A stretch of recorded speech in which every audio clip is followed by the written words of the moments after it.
hey Singapore hianin eng to menge eng khai na nge om ve thinin te Mizoram kan ai ang hi chu om ve ve kani ei hi aming ka shelo ka thai hil dai khana ni a he dor nei tu nia fel lut to ka chuanin bepui thanai te ka min pe thina he ta han mar chate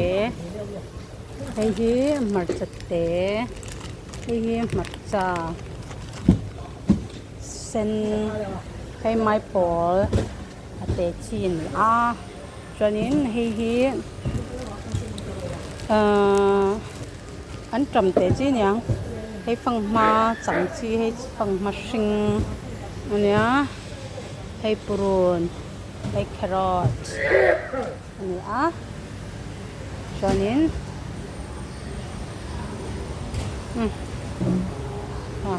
in hmu em Mizoram om ang chu om ve vek ani mo Singapore enge in ei ve thin te in te chu mi chu om ve em khami chu om ve em te hi in te thina om ve ni om chu ni hei bok bon te chi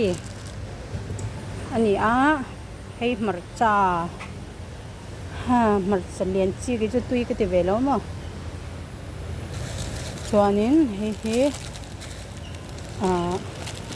be pui nyang shalawe ani a chuanin ka tiang ho khani mai vei mim a om lo chu mo hei hi pa